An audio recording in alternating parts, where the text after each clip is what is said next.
Hello, everybody. So I'm going to try the notes a little differently this time. I have them typed up here on my smart notebook. Hopefully this will work out all right. The thing we're going to use here, the thing we're going to learn about today is solving using the quadratic formula. And so to kind of talk about the notes here, it says the only way we can solve problems which are quadratic so far has been to do factoring. We'll have to factor it out and set them equal to 0 and then cancel out. You guys have been doing a good job with that stuff. Okay, as it turns out, there's actually a formula that can be used as a shortcut to find the answers without doing the factoring. That's what we'll talk about today. All right, so the first thing we have to do is get the equations to be in what's called standard form. And so it would be ax squared plus bx plus c equals 0. So we've talked about this before, that the biggest exponent has to go first. Then it goes down until it gets just the number. And it has to be equal to 0 in order to solve. So these are things we've done in the past, which kind of led us to this point anyways. So what this means is that a is the number in front of x squared, b is the number in front of x, and c is the number all by itself at the end. Okay? To find the solutions for x, use the three numbers a, b, and c in this formula. So this right down here is the quadratic formula. X equals negative b plus or minus square root of b squared minus 4ac over 2a.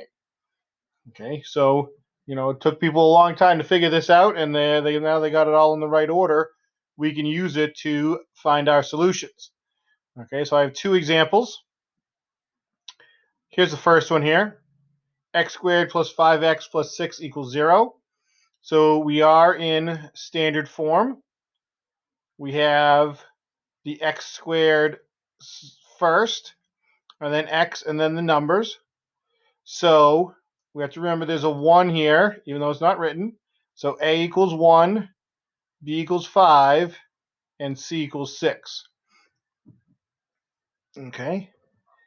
And we will take those values and plug them into the quadratic formula here and solve it out. So x equals, so negative b. All right, so b is 5. So I'm going to say negative 5. So whatever that number is, you do the opposite of it. This sign here, it's a plus and a minus sign. We're going to be doing both plus and minus. Okay.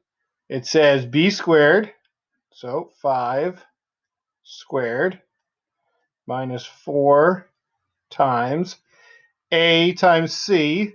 So I'm going to say 1 times 6. Okay. All divided by 2 times a, which is 2 times 1. All right, so I can give myself a little bit of room here. Order of operations, we want to do all of this stuff underneath the square root sign first. So negative 5 stays the same, plus or minus. 5 squared is 25, minus 4 times 1 is 4, times 6 is 24.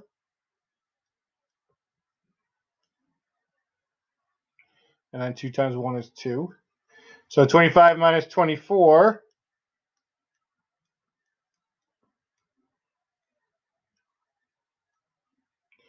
is 1. Square root of 1 is 1. So x equals negative 5 plus or minus 1 over 2. And now this is going to give us two answers.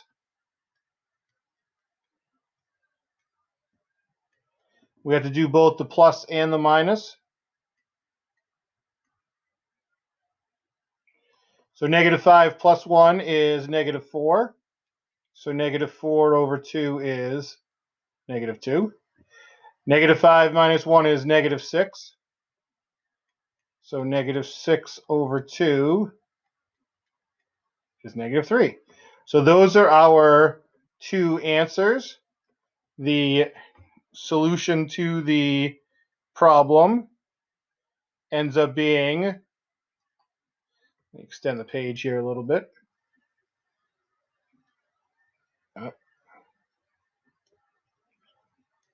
X equals -2 and okay, so it's two solutions, both -2 and -3 are solutions to this original problem here. So if we think about that, -2 squared plus 5 times -2 plus 6, so that's 4 plus -10, which is -6, plus 6 is 0, so that works out. -3 squared is 9, plus 5 times -3 is -15. 9 minus 15 is -6. -6 plus 6 equals 0. So those are both good solutions. Okay, so we're able to get to the solution without doing the factoring. Okay, yep. This is supposed to say 2x squared. Let me adjust this.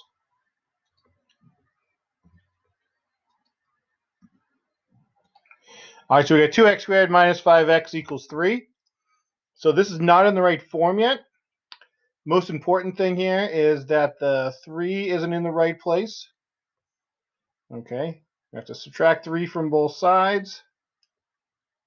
That gives us 2x squared minus 5x minus 3 equals 0.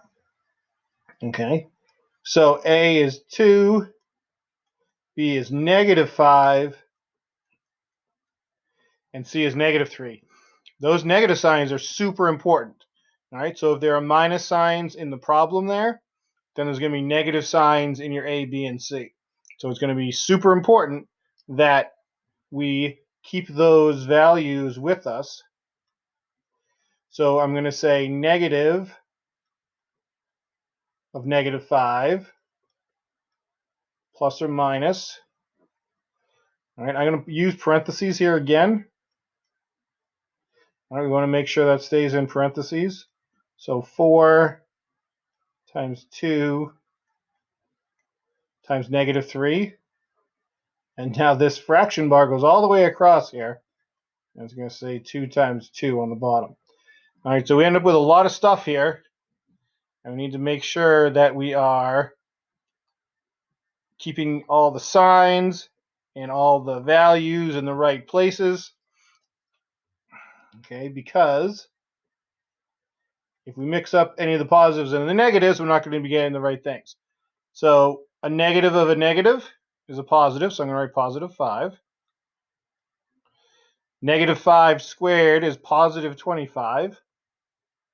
So again, that's another reason to have the parentheses there to remind you, if you are going to use your calculator, to do -5 in parentheses squared. So -4 times 2 is -8.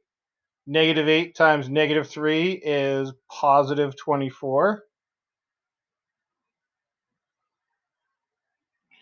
Okay. You could also have minus -24 here. Either way, it's going to end up being adding. 2 times 2 is 4 on the bottom. So now 25 plus 24 is 49.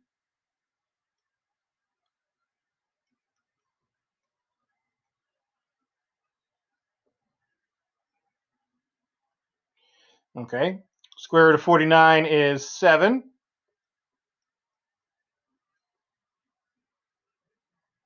So just like we did last time, this now gives us two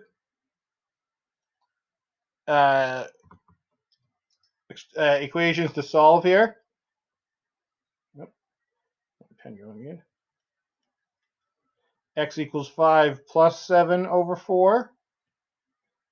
X equals 5 minus 7 over 4. So this is going to be 12 over 4, which is 3.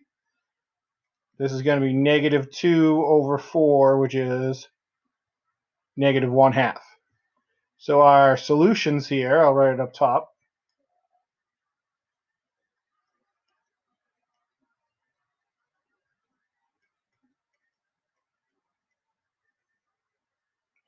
X equals 3 and x equals -1/2.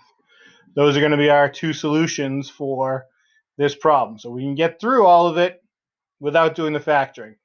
So in my mind, the way it goes is if you can factor, it's a lot less steps than this, right?